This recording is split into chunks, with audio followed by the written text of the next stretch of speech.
evening and welcome to News Geelong on another cold winter's evening.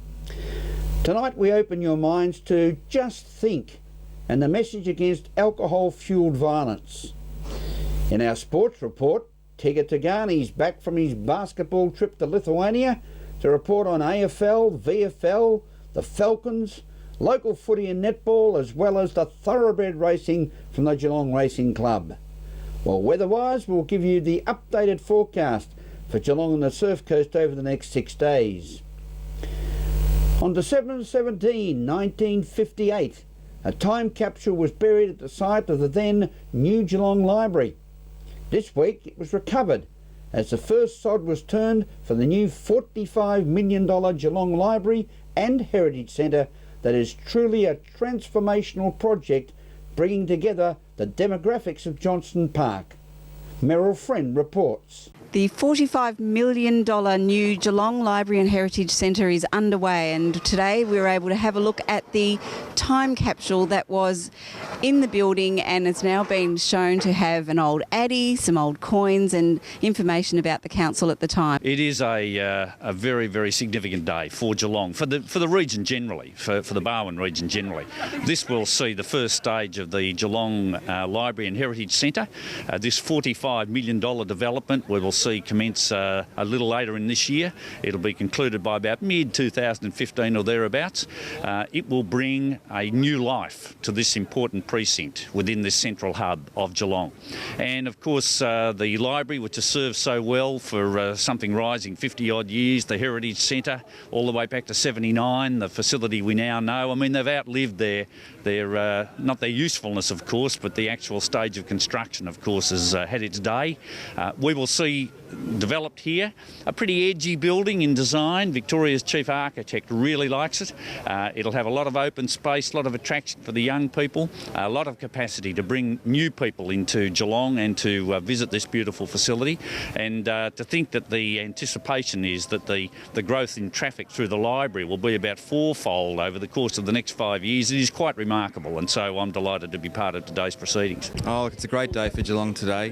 You know, we've been looking forward to starting construction, and whilst this is not exactly a start of construction, it's the start of the demolition. It's still a good day because it's one step closer to building a new library and heritage centre for Geelong.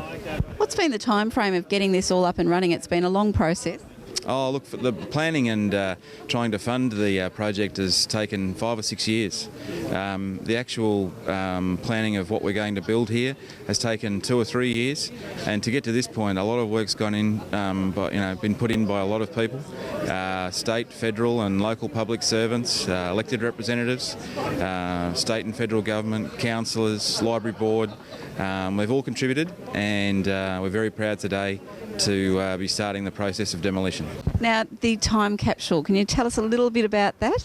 Yeah, that was fascinating. It had a Geelong advertiser for 1958 from the day of when it was encompassed in that capsule, a list of all the mayor and councillors from the era, and also some coins, fresh coins from 1958 with a shilling and pennies, and fantastic. So that's a point in time, and of course in 50 years' time maybe someone else might be digging up the time capsule we embed in this new building when we do build it. Now, what do you envisage maybe put into the time capsule in 2015? I think we need to put an advertiser in there because that is a daily part of our daily life in Geelong. Probably some information about the current council. We may even put in a bit of technology, maybe a memory stick or something like that, which probably in 50 years' time won't work. Maybe, but there's something about the life of Geelong, what the spirit of the Geelong community is. We probably look for some ideas from the community for that, actually, and I think that would be good. The idea of a time capsule is to capture what's happening at a particular point of time, and there's a lot going on in Geelong, but I'm sure we'll have some good ideas. From the site of the new Geelong Library and Heritage Centre, Meryl Friend, News Geelong. Thank you, Meryl. Who do the Victoria Police, Barwon Health, Deakin University, Geelong Football Club Cats and their players James Kelly, Mitch Duncan and Jimmy Bartell have in common? Just think. News Geelong has this special report. We're not saying don't drink, we're saying just think. Think about the cost to you personally.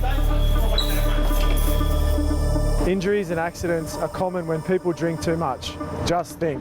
You're under arrest for assault. You don't have to say or do anything. We're not saying don't drink, we're saying just think. Think about the financial costs.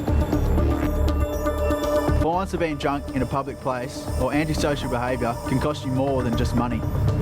It can cost your licence, your savings, or even your job. Dad actually asked us not to go out that night, and we still did. It's hard. We are not saying don't drink, we're saying just think. Think of the ones you love. Your family, your loved ones, your mates, all suffer the consequences when you act irresponsibly. Just think.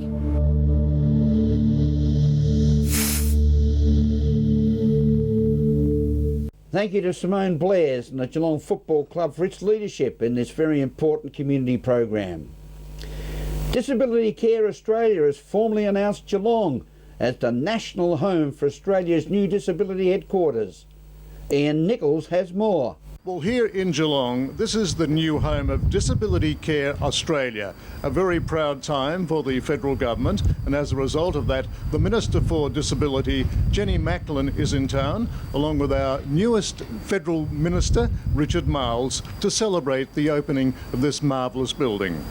To see the Disability Care Office open here in Geelong it's just such a thrill for me, and to meet both with a person with a disability and a carer, and to hear that they've already had their planning meetings, they've already identified what the additional care and support is that they're going to receive. Well, it's a wonderful makeover of this building, and it's happened so quickly. It's just amazing. Well, I think the builders have done a great job, and of course the staff here are all on deck. They've all been trained, and not too far away we'll have the national office coming to Geelong, and of course additional staff as well. Yes, well, in a very short space of time you've certainly made it happen. We have, and I think it's really been a great effort by so many people. I would say a big congratulations to everybody in Geelong who've campaigned so hard to, of course, first of all, be a launch site for Disability Care Australia, and then the people of Geelong campaigned to get the national office down here in Geelong. So we're really, really pleased for all of them. Well, it's obvious that people with a disability will be able to get a lot more help than perhaps they've been able to access in the past.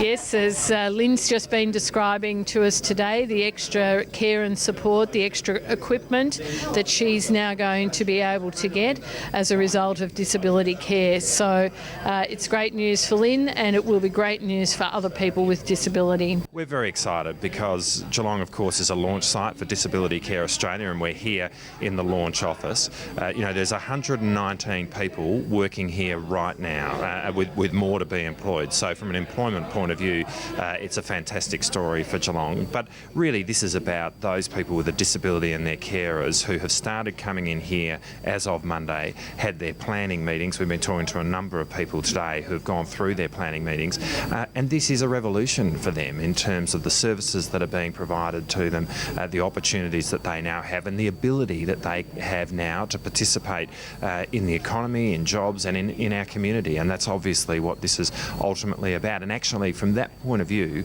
our economy is going to get an enormous benefit from people with a disability being more able to participate in our economy, for them being able to be more productive. And so at every level, this is a great day, and it's fantastic to have the Minister down here to celebrate it with us.